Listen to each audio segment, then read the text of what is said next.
Frank Erschen, thank you very much for taking the time to talk to me and the students at the University of Waterloo.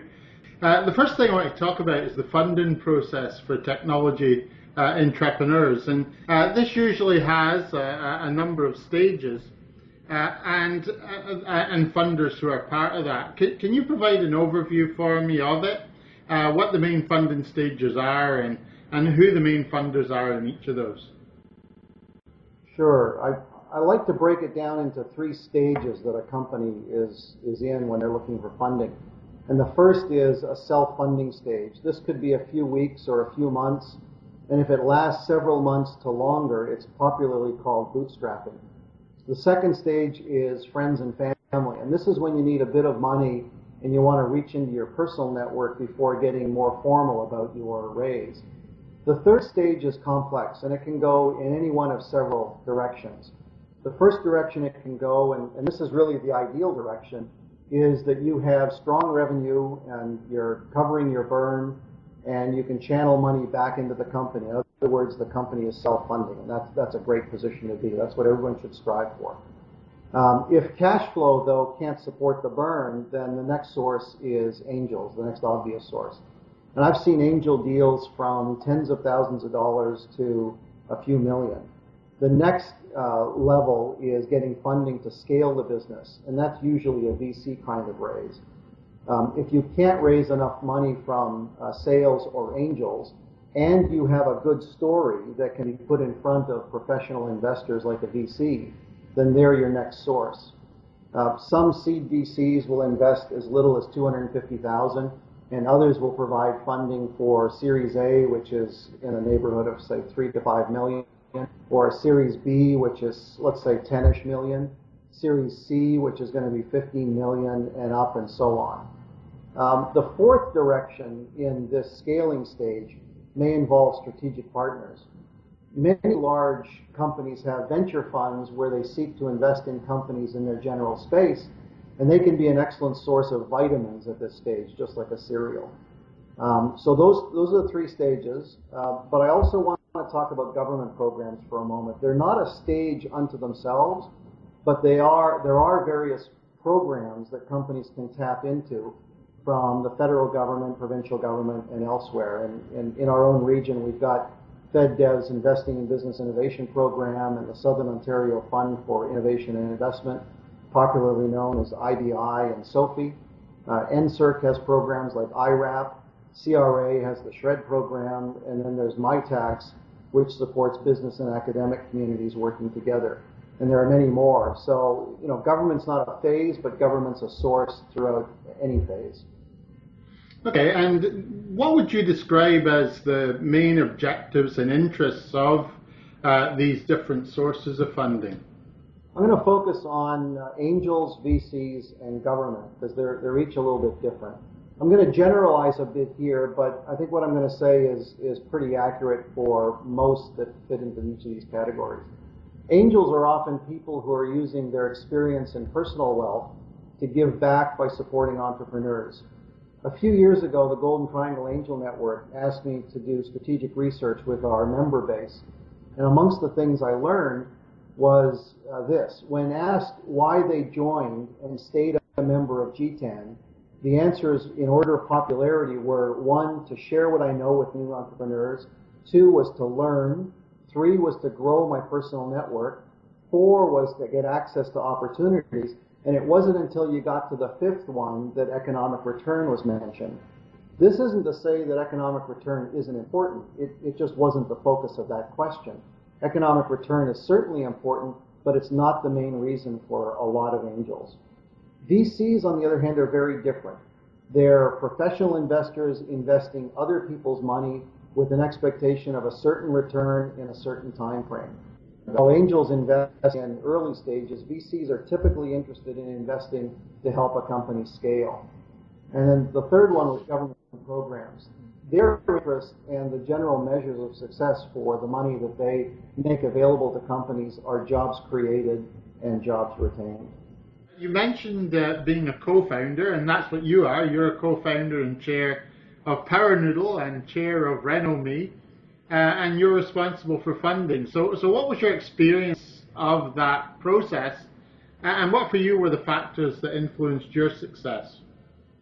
Well, I came to PowerNoodle and became a co-founder there because I was initially the first investor in PowerNoodle, and very quickly worked with the founder, Deb Prismanich, to say, we've got a good partnership opportunity here. Deb, you take care of building the business.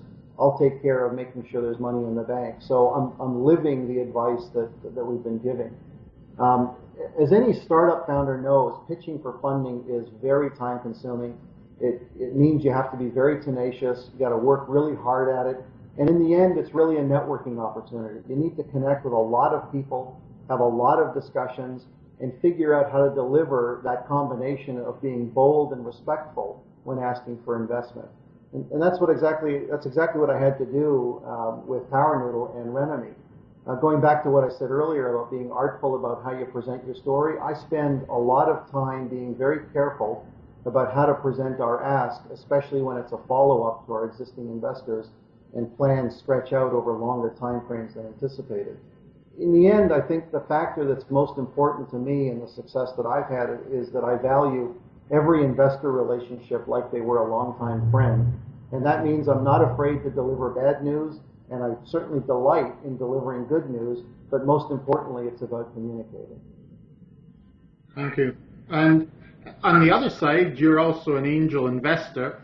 You sit on the selection committee of the Golden Triangle Angel Network and on the investment committee of the Laurier Start-up Fund. I'd like to ask you some questions about this. First of all, about angel investing. How did you approach finding suitable companies for you to invest in? Well, a bit of a story here. I started investing as an angel in 2009 after attending the first meeting of the Golden Triangle AngelNet. And since then, deal flow has never been a problem for me because through GTAN, I've had exposure to hundreds of companies, so it's far less about me finding them than simply attending a meeting. And I really mean it's that simple. That's what's very cool about GTAN. It's really a cross between a social community and a deliverer of education. GTAN hosts a member meeting every month from September to June, at which members get to network and be introduced to 3 new companies each month. From there, each investor or each member makes their own investment decision based on due diligence, usually shared by several investors. These monthly meetings also include education time where things like how to do due diligence and what goes in a term sheet and other things are covered. In addition to monthly meetings, there are several other events throughout the year, and so it's a great opportunity to get exposure to a lot of companies. I should also mention that there are many angel groups across Ontario and Canada and the U.S., so there's a lot of cross-pollination that occurs when groups share deals and look for opportunities to syndicate investment. And the very last thing that I want to mention is I'd be remiss if I didn't mention something about the Laurier Start-up Fund. Dr. Brian Smith, who manages the fund, and students from Laurier are regular attendees at GTAN meetings. The fund will often join other investors in a deal, and this is fabulous. Students from the MBA and BBA programs carry out the due diligence on behalf of the fund and bring recommendations to the investment committee. So a very cool kind of environment that, I don't have to do a lot of work to find deal flow. Yeah, great experience for the students. So when you were approached by startups that wanted you to invest in them, what were the things that attracted you to the ones that you had an interest in, and what were the main things that would turn you off? Well, with very early stage companies, and we've all heard this, it's really all about the team. The product is cool, and the opportunity is cool, but you really want to be working with good people that you have some faith in. There has to be good chemistry between me and them, and I have to believe they have a running chance at delivering what they say they will do. I do have turnoffs. Those who come across with an air of entitlement are a definite turnoff. Telling an incomplete story or a story that doesn't hold water leads to a quick no, especially if it starts to fall apart under Q&A.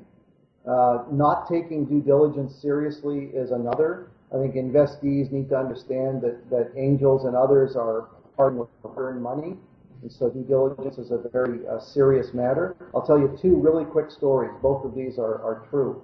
I was part of a large group of investors who were in a due diligence with a company that claimed they had no competitors. In our due diligence, we found a competitor, and when we raised our finding with the company, they told us that that company was not going to commercialize for at least 2 years. We told them that we could have bought the product yesterday, and so due diligence suddenly. Story. I was in deep due diligence with a company where I was going to make a significant investment of both time and money. And at one point, the founder looked at me and said, and this is actually what they said: "Can't you just write the check?" And so that was a quick no, and it ended right there. But those kinds of things definitely happen, and they're big turnoffs. Absolutely. So you've got to the point where you're thinking more seriously about them. Can you describe the process that you usually go through from your first contact with a startup to providing them with the funding? What should they expect to do? Well, what I'll describe for myself won't be quite the usual path for an angel, but I'll talk about a usual path in a minute. But it's not usual for me because of the different roles that I have.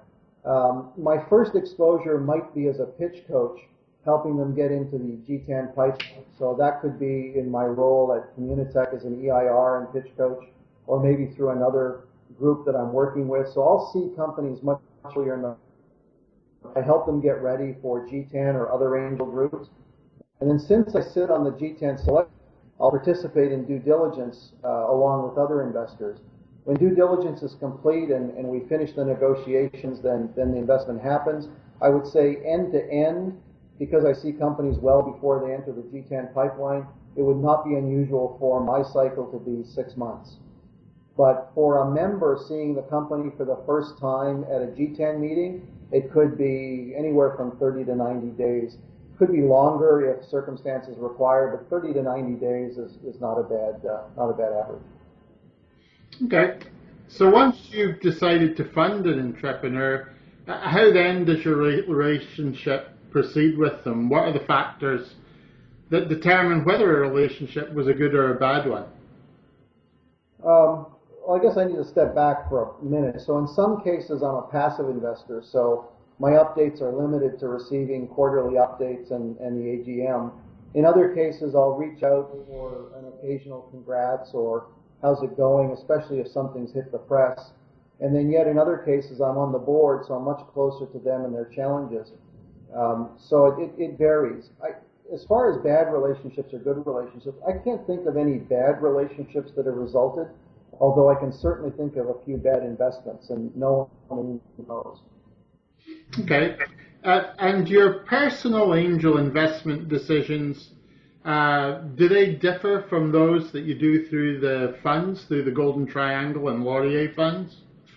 Well, very short answer here. I'll take a bigger risk with my own money than I will with someone else's money. So that certainly holds true for the Laurier Start-up Fund. Just want to clarify, though, that with Golden Triangle, all of the investments that are done through the Golden Triangle are individual investments. So people are making their own investment decisions, until such time that they actually do put a fund together. Whenever we talk about GTAN investments, these are individual investments. Okay, and so then turning to your role as an investee, can you describe your relationship with investors and how you manage that relationship? Well, the key word I think you used is manage. Relationships with investors go nowhere or go south quickly if you don't proactively manage them. While some investors are passive and others are more inquisitive, you need to find a way to keep a broad range of investors satisfied about where you are with the company and where you are with the spending of their money in that company. I learned long ago that when an investor calls about your business, your top priority. You're working with their money, their patients, so you owe them that priority. Thank you. And in the Waterloo region, there is a broader funding ecosystem. Could you describe for the people who are watching this what the main elements of the ecosystem inside our local region are? Well, I've talked about GTAN and the Laurier Start-up Fund. Many VCs now have offices here, or worst case, they're in Toronto at the other end of the corridor. We've also talked about the FedDev programs like IBI and SOFI. But if we cast the net out a little bit bigger, GTAN is one of 13 angel groups in Ontario and one of 30 in Canada. And although we've consistently ranked at the top tier of angel groups in Canada, once you present to GTAN or any other of the angel groups, it really begins to open the door to get into all these other angel groups, because the angel groups talk amongst each other and they love to syndicate deals. In addition to GTAN angels and other angels, there are global investment organizations like Keiretsu active in the area. There are also many independent angels who are not a member of GTAN. Even I think they should become a member of GTAN, and this is a call out to them to join GTAN. And just to give you a sense of the impact of angel investing, in 2014, the 30 angel groups across Canada, which represents about 1,700 active investors, invest in 237 deals for a total of more than $90 million. And this number grows by a couple of times when you add in all the additional funding that gets enabled when angels participate. GTAN is a very substantial part of that $90 million community. So we're very fortunate, I think, in this area to have a lot of different places to go to for funding and a lot of different people who literally across North America and around the world for funding. Thank you. And you also coach not-for-profit organizations. What role do you think entrepreneurship has for them? And do you feel that social enterprises have a significant role in the future? I definitely think social enterprises have a significant role, and I really like how they've evolved as a subset of startups. I've found that with social entrepreneurs, social enterprises, the necessity for a really clear, crisp message is intensified. The message needs to be delivered quickly by those in the audience, because you're typically talking to a narrower set in the audience who have an interest in your space. That's unfortunate, but that's also a fact of life. Both not-for-profits and for-profit social enterprises have a very similar challenge when it comes to pitching for funding. Beyond their cause, they need to represent a story that is not unlike any other startup, which is, how am I going to turn your investment into something of value? And in the usual sense, this is all about go-to-market plans, but in the social sense, it's really about demonstrating how you plan to achieve your objectives with the funding. So, they're really not that different, but it is definitely a challenge for some of the social entrepreneurs out there.